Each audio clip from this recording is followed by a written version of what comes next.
Friends, the president of the Czech Republic has said it. Ron Paul has said it.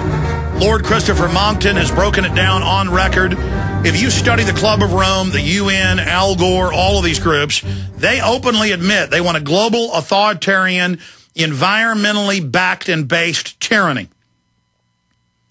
And now, because the world is waking up to their fraud, they are all over the news every day saying, we don't care what you want. We don't care what you stand for. We don't care what you do. We don't care how much fraud we get caught in. We now want an authoritarian system to enforce carbon rationing, literally taxing you for breathing. You exhale carbon. And we are going to force this on you one way or another. And they're openly coming out and saying they want to restrict our criticism of them. This is bona fide, out in the open, oppression. Bona fide tyranny. And Paul Watson has got a report that is set to be published very, very soon at prisonplanet.com today that I worked on with him this morning. And as soon as it goes up in the third hour, I'm going to read over it. But what they're doing is really pretty simple. They're creating artificial scarcity. You know, diamonds are semi-precious, but because they're geographically isolated, a cartel has been formed, known as De Beers, where they're able to keep the price incredibly high. Well, if they start taxing and regulating, and government has the power to decide who's allowed to have a factory, who's allowed to have a business, and they put huge cost on carbon, that is more than artificial scarcity. It puts a tax on the life cycle of this planet. And it's over every facet of our lives. It controls every area.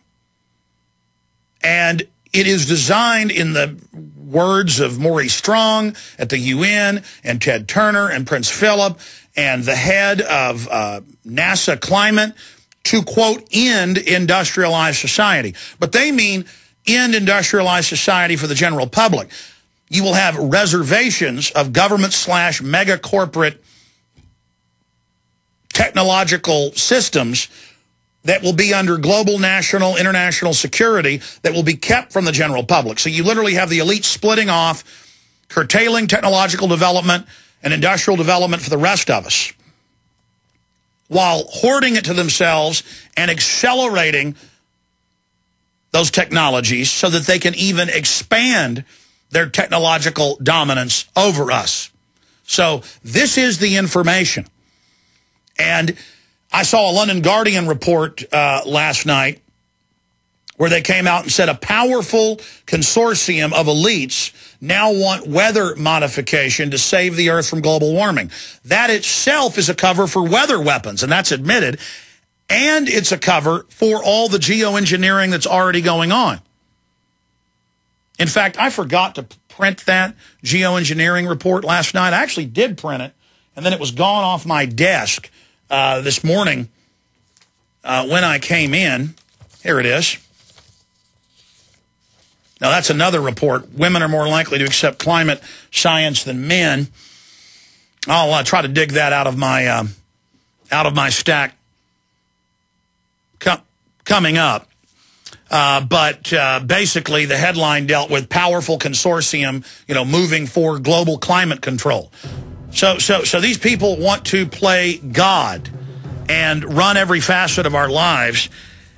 And they want to wall us off from technological development while they basically ascend with these systems. And at the end of the day, they want massive forced population reduction, so we won't even have a stake in the future. We'll be right back, ladies and gentlemen. On the other side, we should have Lord Monckton to break all of these latest developments down with us. Stay with us. Lord Christopher Monckton, the third Viscount of Monckton and Brenchley, worked as press officer for the Conservative Central Office. Was also one of the chief advisors to Margaret Thatcher. Has written and been managing editor for the Sunday Telegraph magazine. The list just goes on and on. He's also an inventor. And he has really been the chief main focal point. If you had to say there was a general out there fighting the eugenicist, fighting the control freaks that want to set up a carbon tyranny. It's Lord Christopher-Monckton. And so much has happened in the last few months. They've admitted ClimateGate was real now. They've admitted the IPCC report was a complete fraud. Their own authors have come out and said that. They've admitted that the Earth is actually cooling. I mean, word for word, everything Monckton has documented at his website, all the research papers he's written, he's been vindicated completely in spades. I mean, he couldn't be more vindicated. But meanwhile, they're not backing off. They're saying, we're going to change the nomenclature. We're going to launch massive geoengineering to save you from global warming. They're saying that they do want to arrest people that are climate deniers. They are running TV ads with children saying, I'm putting you on notice. You're my parents. You know, we're taking the gloves off. Al Gore is giving more speeches to children saying, tell your parents what to do. The public schools everywhere in this country, and I know in England, are still brainwashing the children saying we're all dead. It doesn't matter if islands all over the Pacific are actually getting bigger and many sea level readings are going down. They don't care. They don't care. They're going forward with all of this. And now I have the headline, Obama's science advisor says, don't call it global warming, call it our deteriorating climate, our deteriorating atmosphere. And we need to stabilize the climate, meaning if there's ever any type of cold temperatures, hot temperatures, that's abnormal. The Earth should be basically 76 degrees year-round. And they're also moving into saying that all the animals are becoming extinct. So that'll be their new way to steal people's property. So we've basically routed them intellectually, but they're dug in, and they're not stopping. And I turn the radio on, all I hear is, buy our car, it's green. Buy this house, it's green. Germany's passing laws that by 2020, all single-dwelling homes will be illegal. You've got to live in dormitories with others. I mean, they're not stopping. And so Lord Christopher-Monckton is our guest. Lord Monckton, good to have you on. Well, Alex, it's great to be with you once again, and what a formidable list you've just given of the antics of the global warming extremists worldwide. They are yet again trying to cause trouble by maintaining or flogging this dead horse, trying to maintain the scare, which now everybody knows is no longer real. There's been no significant global warming for the last decade. Now, even the University of East Anglia, where I'm going to visit in a couple of months' time, is admitting that. They've now said, yeah, we actually haven't had the warming we expected to see. Well, no, they haven't, because CO2 is only a bit part player in the climate. I've just come back from a very interesting conference at Erice in Sicily of the World Federation of Scientists. These are 250 of the world's top scientists looking into planetary emergencies. They have an annual session once a year on a mountaintop overlooking the ocean. And there I was with these scientists, and I gave them a presentation showing my own calculations, which indicated that we don't have a problem with the climate. Yes, we can generally expect it maybe to get a little warmer, but not enough to worry about. And what was interesting was that 3 other scientists there gave similar presentations coming from completely different directions, and all concluding that if we double the CO2 in the atmosphere, maybe we'll see 1 Celsius degree or 2 Fahrenheit degrees of warming this century. That is all. Is that to worry about? No, of course it isn't. And you mentioned geoengineering. Well, what is the point of doing geoengineering unless you know which direction to geoengineer in? You have to get the science right before you start messing about with the planet in that way. And you may remember that 30 years ago, when everybody was talking about global cooling, and we were told by the usual suspects, the same usual suspects that are now telling us about global warming, that global cooling was the big problem, they were proposing to put carbon dust, soot, all over Siberia and all over the Arctic and Greenland so as to darken the ground and allow more sunlight to come in, melt a bit more ice, and keep us a bit warmer.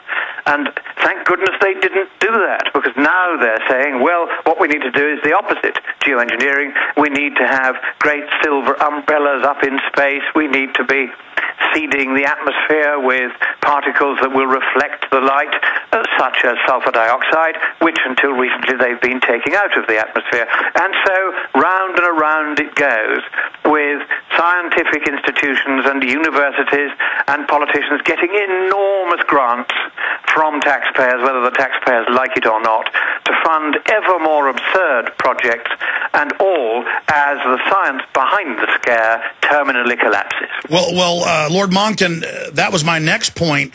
Is Bill Gates has patented literally dozens of these. He's seeking funds for anti-hurricane machines, for global aluminum dioxide, barium spraying campaigns. They admit they've been testing this for decades, and one fellow back in the early 90s won a Nobel Prize for it.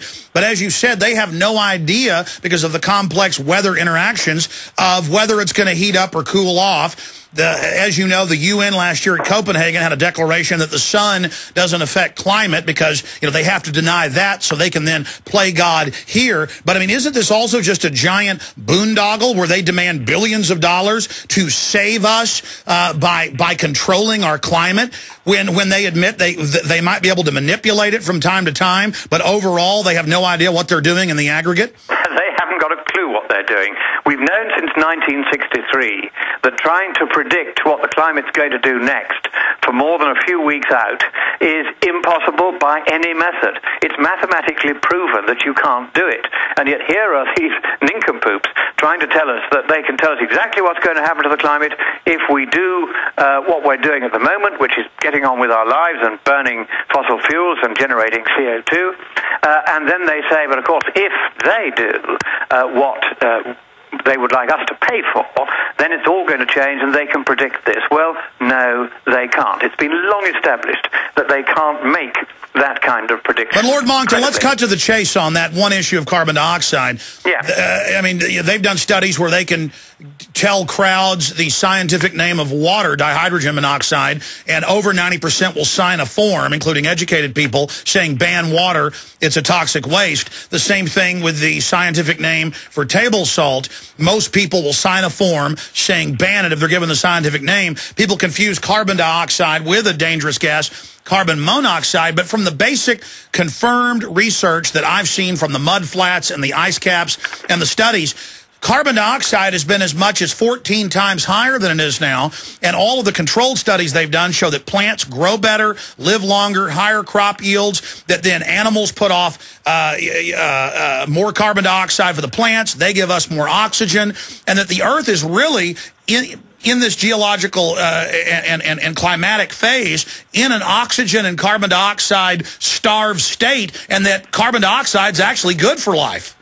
That is completely correct in all respects. In fact, if you go back to the Jurassic era, 175 million years ago, you're too young, Alex, but those of us who were around at the time remember it well. And at that time, there was, as you say, 14, 15, 16 times as much CO2 in the atmosphere as there is today, and yet here we all are. Go back a little further to the Cambrian era, 550 million years ago, and at that time, there was 20 times as much carbon dioxide as there is today. Go back another couple of 100 million years to the Neo-Proterozoic era in the early Precambrian. And at that time, get this, there was 773 times as much carbon dioxide in the atmosphere as there is today. About a third of the atmosphere at that time was carbon dioxide, and yet here we all are. The oceans did not acidify and melt all the creatures. All of this bedwetting about how the world is going to come to an end because we have changed over the last 260 years the atmospheric composition by 0.01%. And that's the entire change that we've made by adding carbon dioxide to it. We've added the equivalent of 0.01% of the atmosphere in the form of carbon dioxide. This is simply not enough to cause a major change in the Earth's temperature. And the big question in climate science is how much of a change can this very, very small increase in carbon dioxide concentration actually cause? And